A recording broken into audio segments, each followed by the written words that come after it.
Alrighty, well this video will be a little bit different. There's been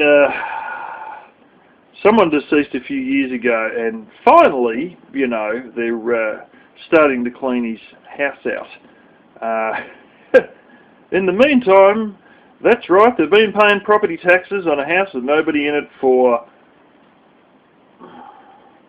well, ever since I was doing Chinese bosses plastering in that multi-story building. That's basically when he died. He has a lot of shit, lot of shit. Because this house that's being emptied out, my great-grandparents lived in, and there's stuff of theirs in this house, along with all these great aunts and all these siblings of my grandmother who, if she was still alive today, would be like 114 or something. She died in a car crash actually in the 60s. So anyway, my father was only about 19 or something when his mother died. So it's sort of, she was the oldest sister, and it's like basically her youngest brother died, I don't know, like 5 years ago or something.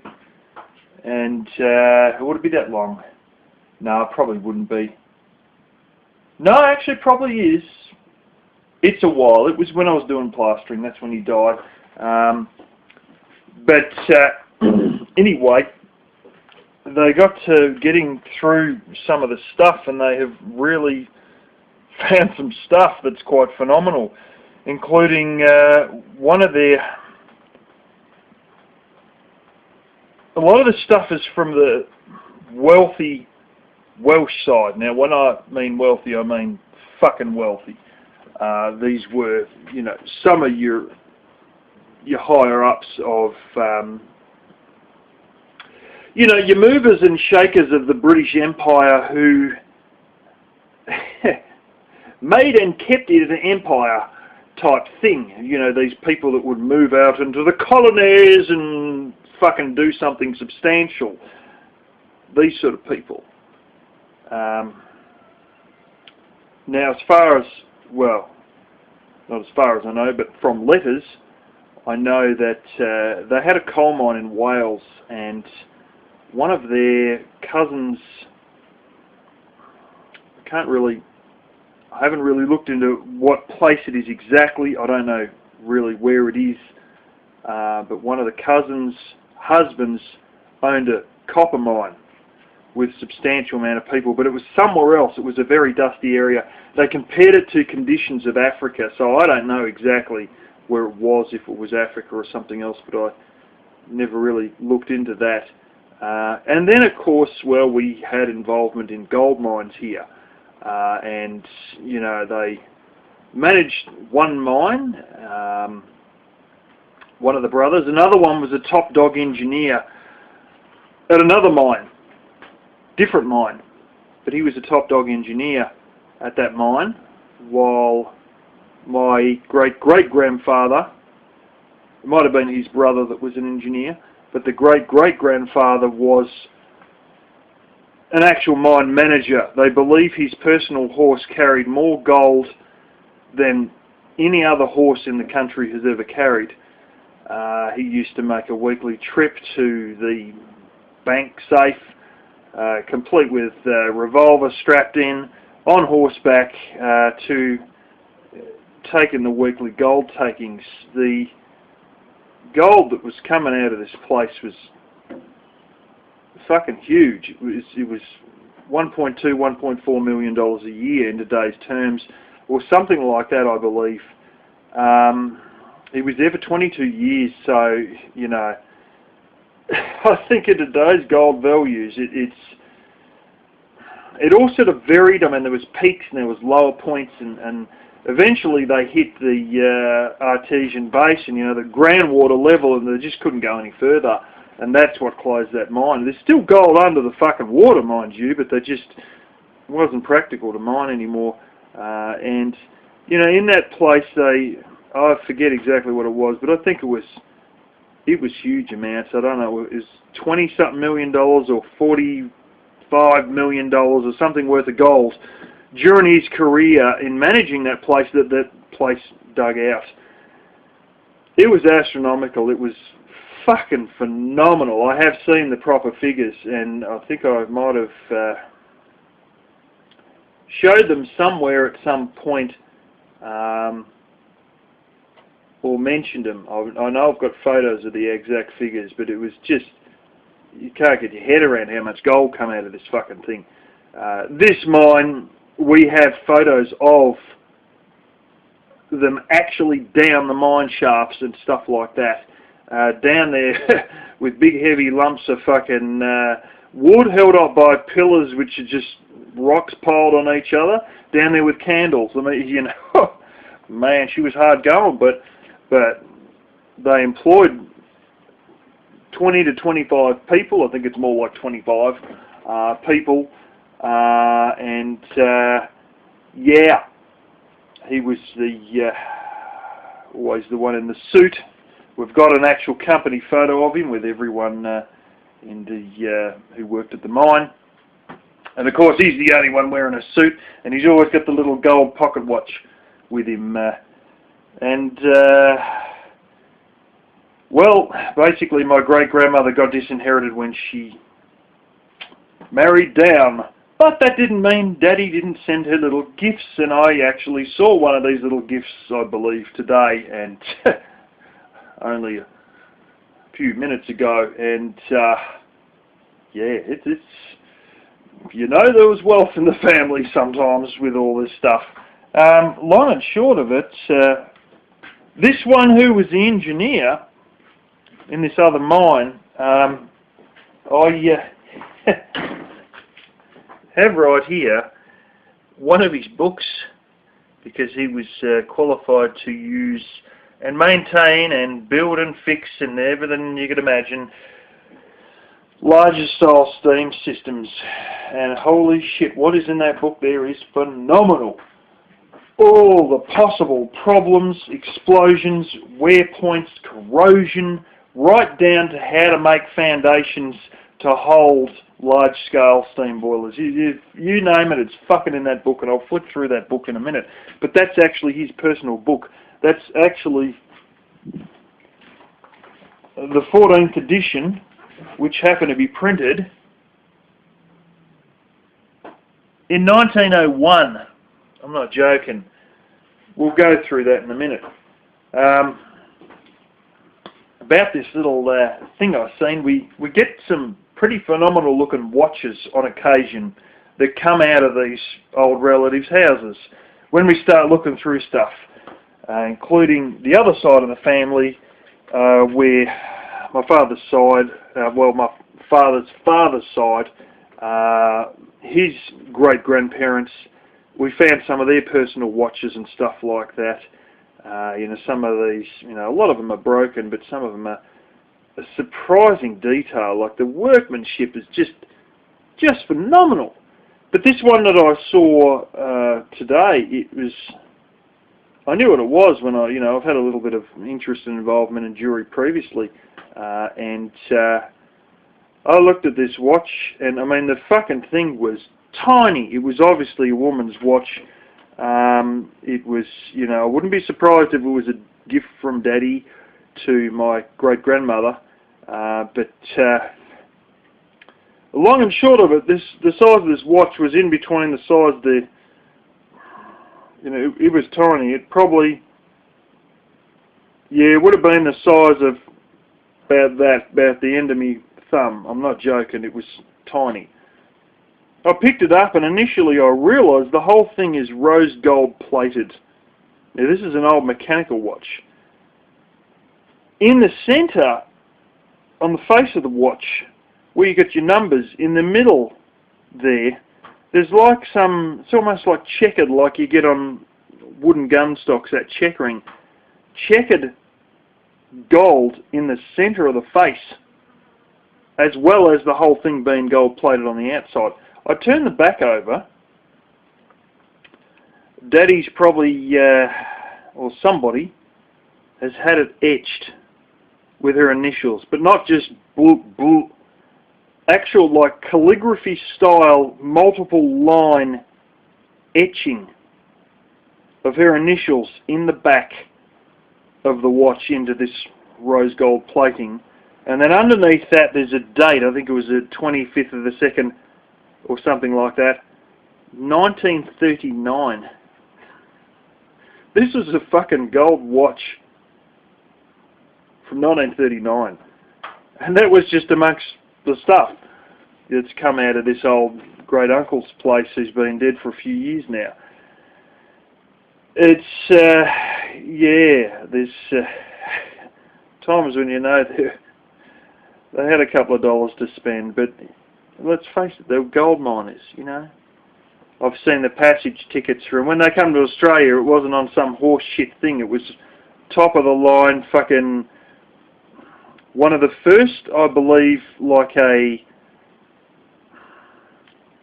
turbine, I think it was a steam turbine driven, not a steam piston driven, but a steam turbine driven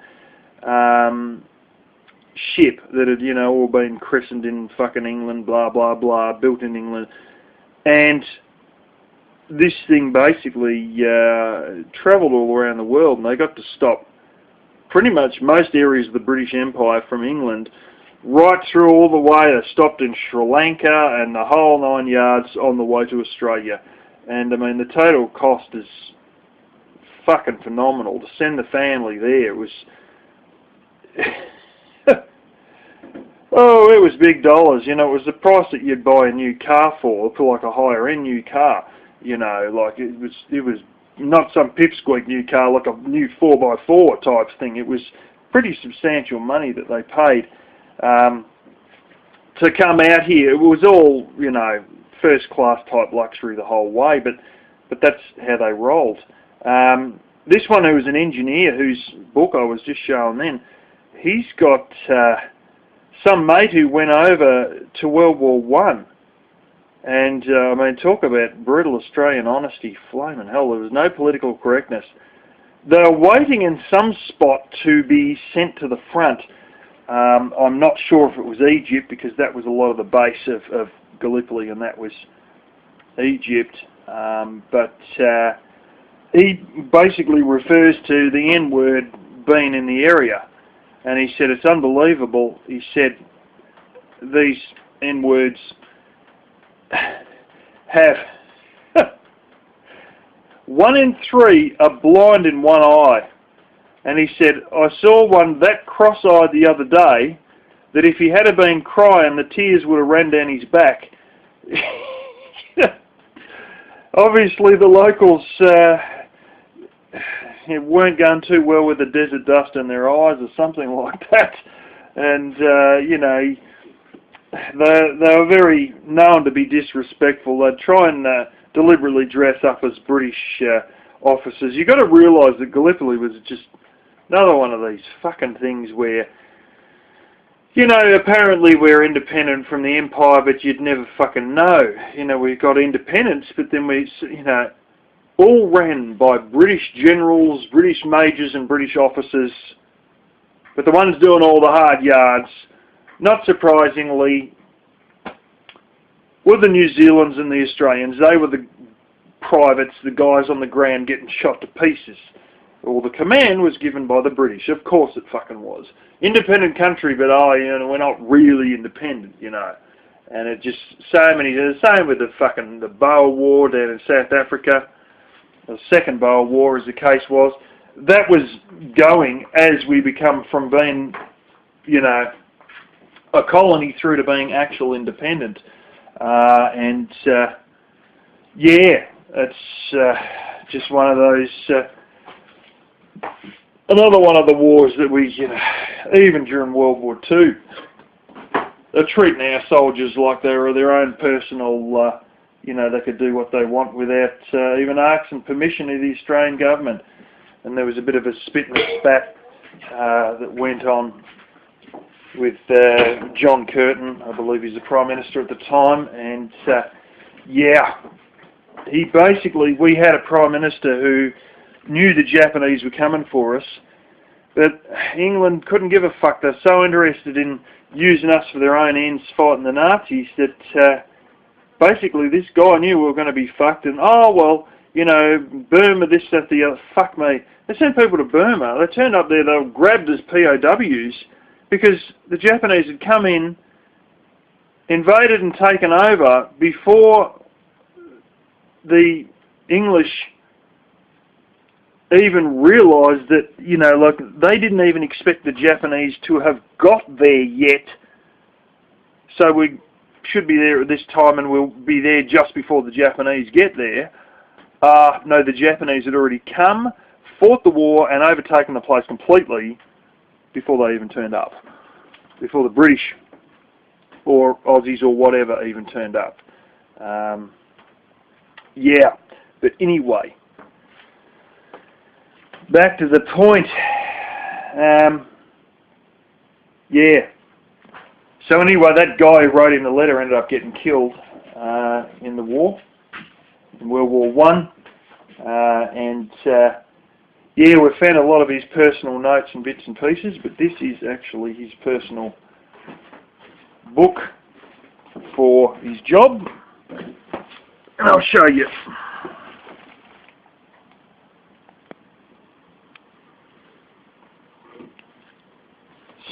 Engine Driver's Guide. What it's trying to say is steam equipment operation. You can see it's a little bit dirty on some of the pages.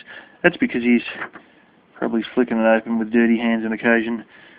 Australian Steam Users Association Inspection and Guarantee of Steam Boilers Against Explosion, and for the attainment of economy in the use of steam. This guy is just... yeah, these are actually advertisements. And there we go. Lincolnshire boiler.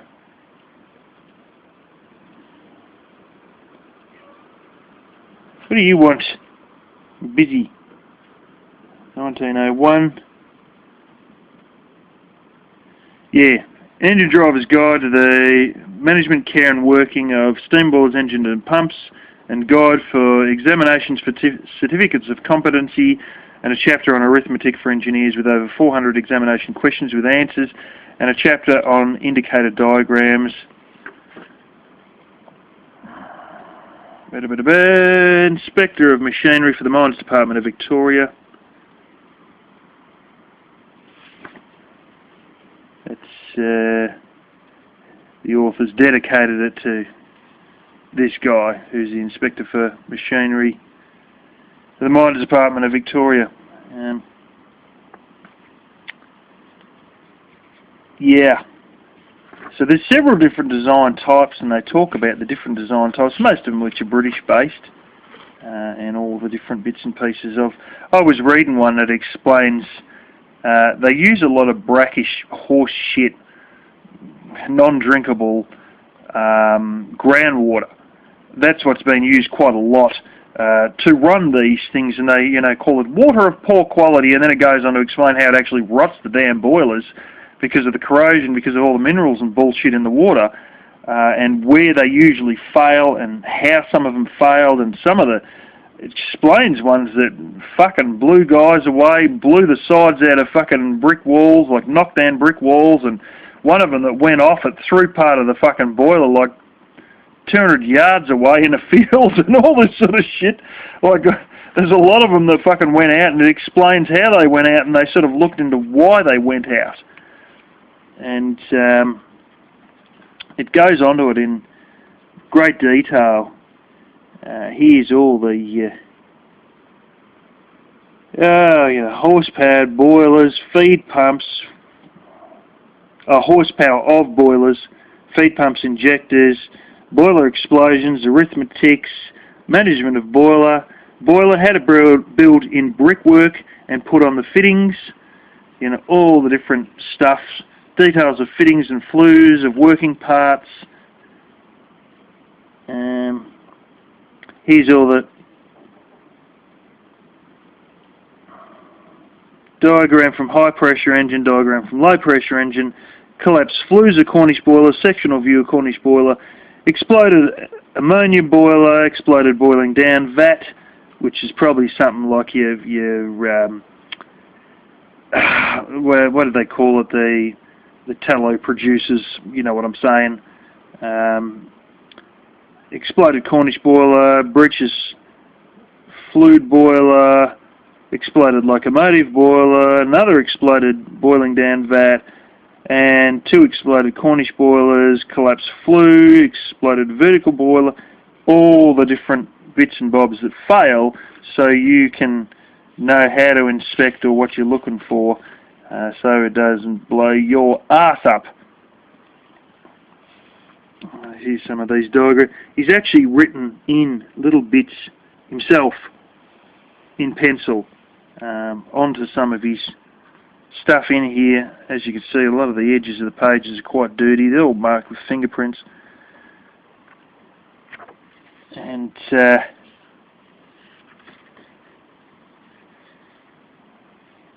in fitting up a Cornish boiler in its place, the brickwork should not be less than 14 inches thick, blah blah blah blah blah. The boiler should sit on fire bricks and nothing but fire clay used next any part of the boiler, or next to any part of the boiler.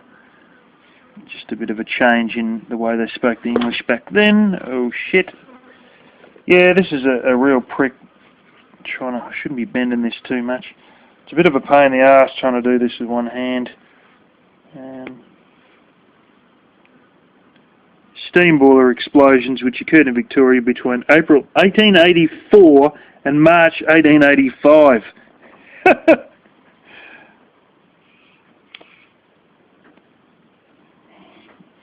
That's all, yeah, pressure diagrams and stuff, I believe. Another dirty big fingerprint. I'll be careful about stretching this book because she's getting a bit tatty, as you can see in the middle there.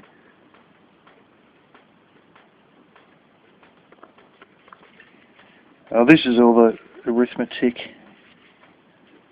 side of it. I was reading one part of this bit on the steam boilers. So to get right into it in a really blooming detailed thing. The tube was twisted and crumpled up into all sorts of fantastic shapes, and although about 1/4 of an inch thick, it looked as though it had been gathered up and crammed inside the shell with as much ease as would be required to thrust in a piece of brown paper. There's the original pipe versus what the pipe crumpled to be under some sort of vacuum or something.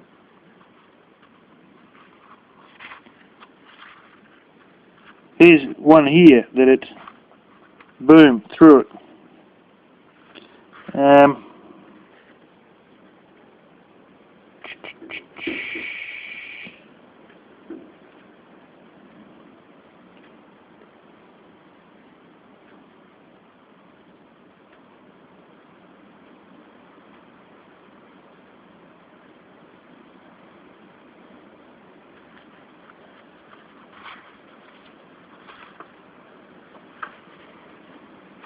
Oh, there's another one. There's blown, and another one. There's a good one.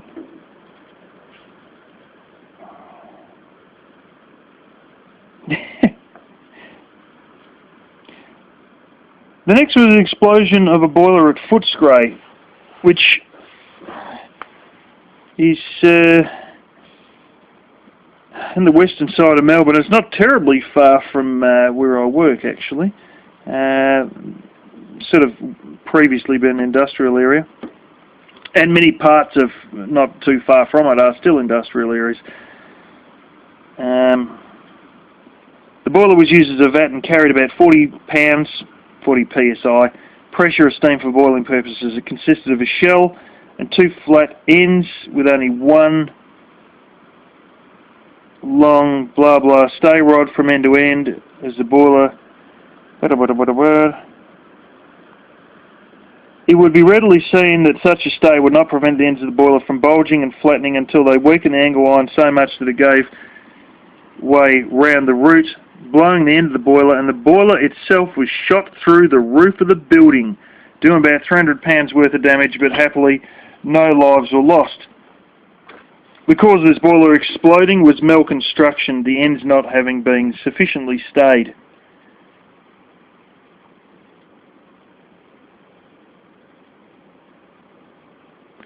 Number 3 explosion was a shaft-cutting works in Ballarat East, 1884. It arose from a steam boiler of the Cornish type. The whole of the boiler house was blown to shreds, and the boiler itself fared no better. One person, Mrs. Allen, was killed, 5 others injured, besides which the property to the extent of over £600 was destroyed.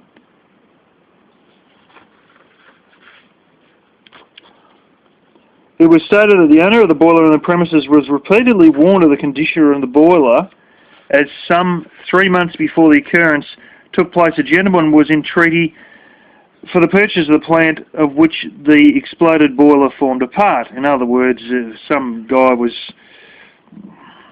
in a deal for purchasing the plant where this boiler was that blew to bits. It's very sort of a British upper crust wording in this. He found hanging to the safety valve of the boiler 2 halves of broken fire bars, each about 6 inches in length. He told the owner that if care, I think he was like a middleman or something, or like a one of these people that inspects a place before you buy it to know if you're buying a shithole or not.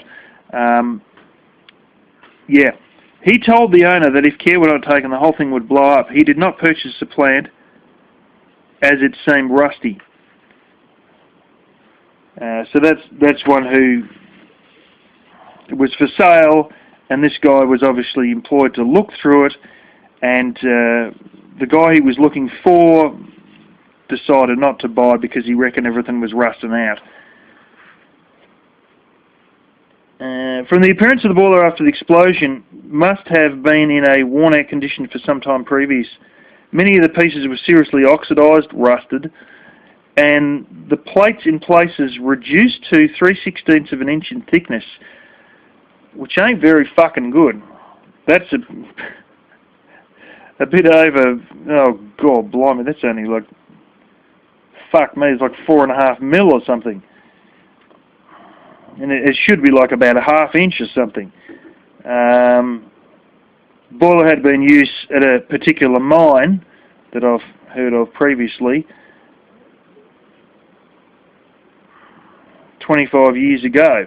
So in other words, it's more than 25 years old.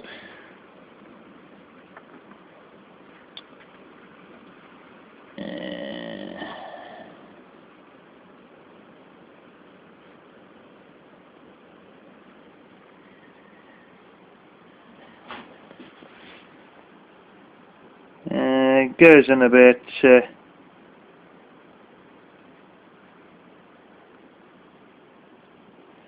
this one, another one that blew up, had nothing to hold it in position from shooting out anywhere or stop it from blasting through anything, and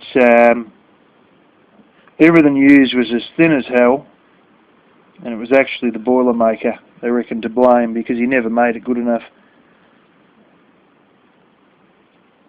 I'm also of the opinion that the maker erred from the want of knowledge of the principles of boiler making. In other words, this guy who made this boiler had no idea about boiler making. What way of putting it?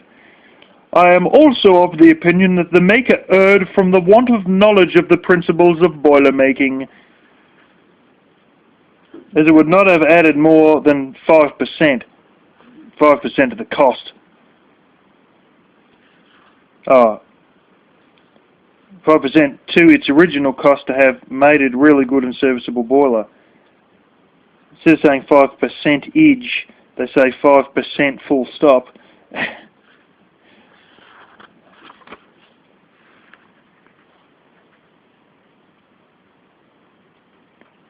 Yeah, anyway, this is, it shows like the original shape and how they crumpled out when they went or whatever.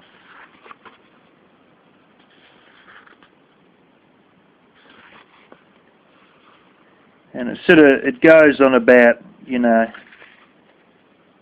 how they pressure test them, and you use cold water, which I knew that, yeah, some of the things it should have in place, and mucking around trying to check the thickness. I don't know how in the hell they used to check the thickness back then, but there's ways and means to, you know, to do it these days using ultrasonics, and even like radioactivity in one side, you know, like a gamma ray or an X-ray going through one side and coming out the other, and you can work out your thickness. They use a lot of X-rays for crack testing, which show if your weld has been done properly, and you've got no shit welds in important things like boilers.